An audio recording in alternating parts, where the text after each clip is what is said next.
and goodness of hereafter. May Allah give us good, and those who pass away, may Allah forgive them. Brothers and sisters, last week a lot of calls we received from our sisters, from our mothers concerning family planning. We have seen it needful that we will make it a topic so that believers will benefit from. So Islamic perspective on family planning, we'll look at it, Islamic perspective on family planning. Or what does Islam say about family planning? The Arabs call it Tanzim al-Nasl, birth control. And then we will look at the family, we will look at procreation, and we will look at planning itself.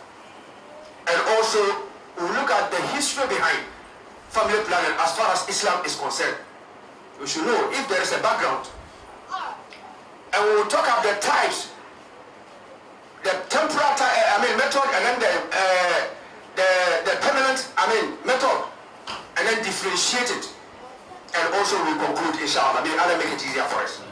So first of all, Islam put, or Sharia, the Sharia put more emphasis on what? On family. With a good family, we can get a good society. We can get a strong community. We can get a good nation, good country with family. Meaning family is very, very important. And procreation is much valued as far as Islam is concerned. Islam values procreation.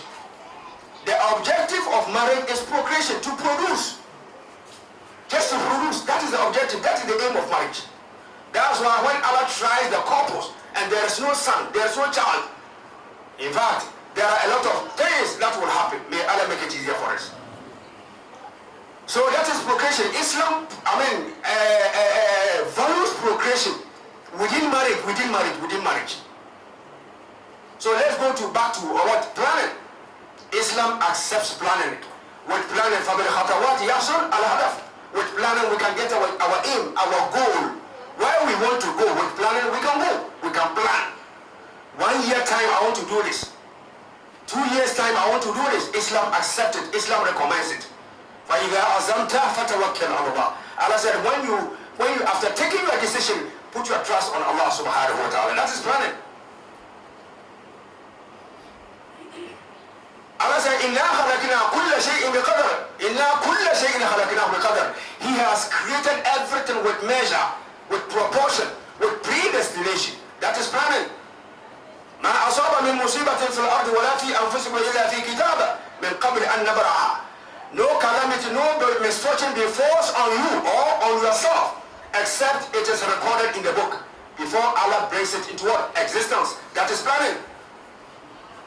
A lot of ayahs, verses concerning planning, brothers and sisters. Meaning, Islam recommends planning. Islam accepts planning. Planning is not a word for somebody. And with planning, you can get your goal, your achievement.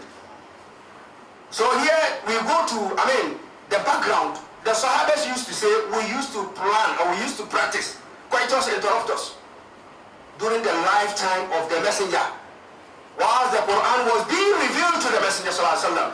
Meaning that the Quran was being revealed to correct the bad situation, bad habit, bad character.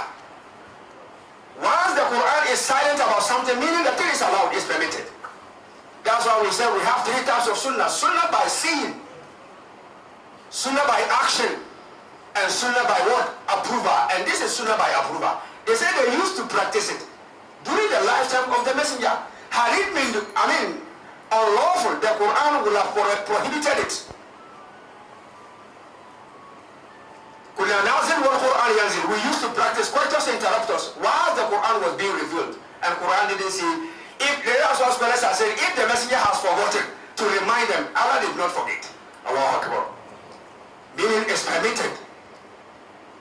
And this is a natural way of family planning during the time of the messenger. That's why the messenger said you can do it. But if Allah has decreed that the baby will come, it will come. You can't prevent it. So science has proven that 99% or 90% of those who practice coitus interruptus, they can feel. It's one of the traditional way of family planning during the time of the messenger, and it's permitted, and it should be the consent with the consent of the couples. You shouldn't do it. And what is the meaning of coitus interruptus? Al-azl. You see, it's a withdrawal or a pull-out method whilst couples are making love, so that the semen, the sperm will not get into the woman. I respect you, you respect me, and I respect myself. This just permit me, or just forgive me the choice of words. It's about religion. We are explaining it so that the message will get to people. We are not playing and we are not joking. This is hadith and we are explaining it. May Allah give us patience. May Allah give us understanding. So coitus interruptus is permitted, madam, there is no side effect. You can do it, and it should be with the consent of your wife.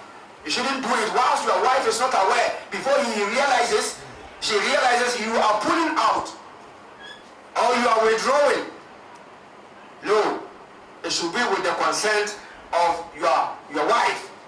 And so now we have to differentiate between Tanzim al-Nasr and Tahdid al-Nasr.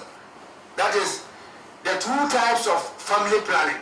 We have the temporal one. It's in a situation where the couples will come together and say that there is a spacing of child or child spacing. Where you decide that, oh, after every 2-3 years we are going to give birth. This one is permitted. Madam, your intention is good. You are not doing it out of fear of what? Poverty. Maybe you are saying that because 2023 is difficult, so I'm not going to give birth. This is not your mindset. That is not your idea. You are only spacing a child. Maybe it might be because of the health of the woman. No matter how it is, it should be with a good intention.